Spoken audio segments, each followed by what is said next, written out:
आज यानी 17 नवंबर से लोक आस्था का महापर्व छठ शुरू हो गया है। इस पर्व का समापन 20 नवंबर को होगा। 4 दिनों तक चलने वाले इस महापर्व के पहले दिन नहाय खाए, दूसरे दिन खरना, तीसरे दिन संध्या अर्घ्य और चौथे दिन उषा अर्घ्य देते हुए समापन होता है। छठ महापर्व सूर्य उपासना का सबसे बड़ा त्योहार होता है। इस पर्व में भगवान सूर्य के साथ छठी माई की पूजा उपासना विधि विधान के साथ की जाती है। यह सबसे कठिन व्रतों में से एक माना जाता है। इस पर्व में आस्था रखने वाले लोग साल भर इसका इंतजार करते हैं। धार्मिक मान्यता है कि छठ का व्रत संतान प्राप्ति की कामना, संतान की कुशलता, सुख समृद्धि और उसकी दीर्घायु के लिए किया जाता है।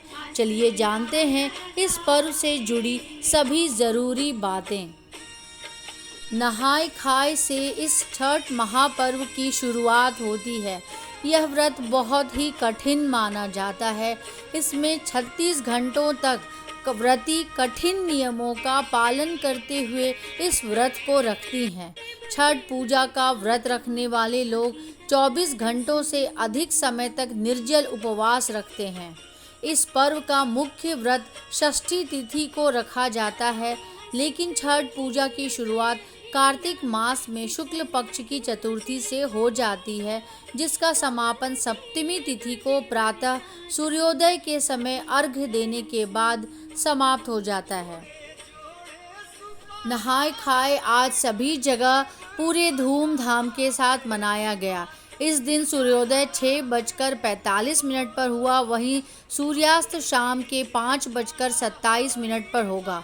बता दें कि छठ पूजा की नहाय खाए परंपरा में व्रती नदी में स्नान के बाद नए वस्त्र धारण कर शाकाहारी भोजन ग्रहण करती हैं। इस दिन व्रती के भोजन ग्रहण के बाद ही घर के बाकी सदस्य भोजन ग्रहण करते हैं। वहीं खरना छठ पूजा का दूसरा दिन होता है।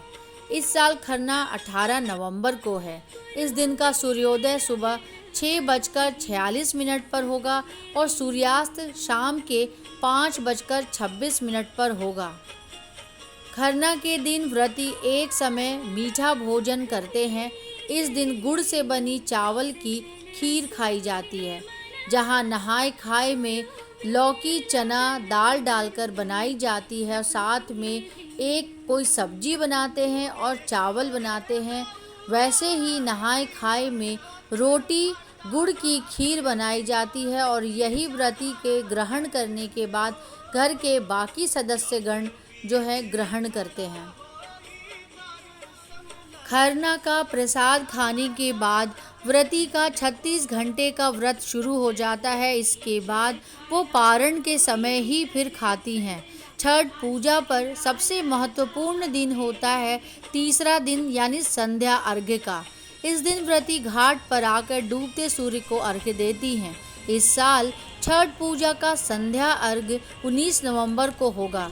इस दिन सूर्यास्त शाम के 5:26 पर होगा। इस दिन टोकरी में फल, ठेकुआ, चावल के लड्डू आदि अर्घ्य के सूप को सजाया जाता है। वहीं चौथे दिन यानी सप्तमी तिथि छठ महापर्व का अंतिम दिन होता है। इस साल 20 नवंबर को उगते सूर्य को अर्घ्य दिया जाएगा। सूर्योदय सुबह 6:47 पर होगा। इसके बाद ही 36 घंटे का व्रत समाप्त होगा। इसके बाद व्रती छठी मैया से अनजाने में हुई गलती के लिए माफ़ी मांगती हैं और अपने संतान की मंगल कामना करते हुए इस 36 घंटे का व्रत को समाप्त करती हैं और प्रसाद का सेवन करके व्रत का पारण करती हैं।